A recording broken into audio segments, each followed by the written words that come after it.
Think about this. 3 out of 4 adults in the United States do not exercise regularly. If you're one of those 3, I'm guessing that you do know a couple of people who love to exercise. Those people are going to the gym to lift weights most days of the week, or they're going for long runs on most days of the week. But many people don't have the time to work out for hours per week. They don't have the time to go to the gym every day. Is exercise worth doing if you don't have much time? That is what we're talking about in this video. If you look at the recommendations of major health organizations, they say that you should be exercising for at least 2.5 hours per week. In fact, several advocate for over 5 hours per week to maximize your health and weight. If you listen to that and think, there's no way I could spend that much time exercising, you're not alone. A survey of American adults found that 60% feel that they don't have enough time in general. Full-time work, side hustles, a relationship, kids, housework, going to school. We are not a society that's rich with extra time. If you cannot be the person who spends hours per week running or lifting weights, is exercise really worth doing at all? You know I'm not going to say yes to that, right? Let's answer that question from a few perspectives. First, what happens if you only have 1 or 2 days per week to exercise? Second, what could you achieve in just 1 hour of exercise per week? If you exercise only 1 or 2 days per week, you could still get major health benefits. There was a study that compared the heart health benefits of people who exercised throughout the week versus people who took what's called a weekend warrior approach. The weekend warrior approach is doing a week's worth of exercise, but in just 1 or 2 days per week. The weekend warrior approach in real life might look like completing 1 long hike per week or going to the gym, but only on Saturdays and Sundays. The study found that weekend warriors had similar benefits in terms of reducing the risk of common health issues such as a heart attack, stroke, or heart failure.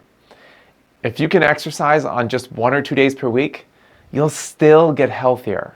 Let's jump to even less exercise. The second question, is an hour of exercise per week impactful? One of the most time-efficient ways to exercise is circuit strength training. Circuit strength training is where you move from one exercise to the next with little rest in between.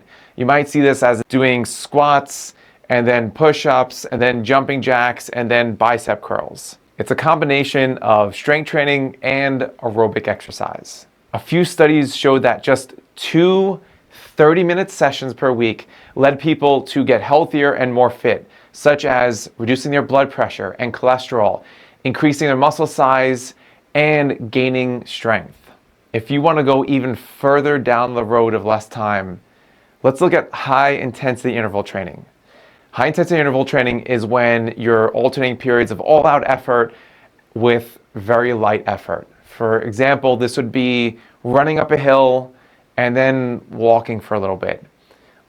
A half hour or less of high-intensity interval training shows that you can improve your blood sugar, reduce your waist size, improve your aerobic fitness, and improve other areas of health in just that small amount of time. If you are currently inactive, you can substantially improve your health by investing just 1 hour per week in exercise. Here is what I recommend. To get the most benefit for your time, I recommend circuit strength training. Each workout can take as little as 20 to 30 minutes. You would do a full body workout, including exercises for your legs, hips, chest, back, shoulders, and arms. Choose a challenging weight, and for each exercise, perform as many reps as possible until you cannot physically lift the weight again. A workout would include about 8 to 12 exercises, and you can perform as little as 2 workouts per week. Another recommendation is to perform a challenging cardio workout. Examples include cycling with a moderate level of resistance, incline walking on a treadmill, or hiking. You could benefit from doing 3 20-minute workouts per week, 2 30-minute workouts per week, or just 1 hour-long workout, such as the weekend warrior approach. If you're not interested in any of those, just try walking outside for 15 minutes at a time. The exercise plus the time spent outdoors should help with blood pressure, anxiety, and boosting your overall mood. If you do not have the time or interest in exercising for hours per week, you should absolutely still exercise. 1 or 2 days of exercise, even as little as 1 hour per week, can lead to better physical and mental health. I'm Dr. Preuss. Thanks for watching this video.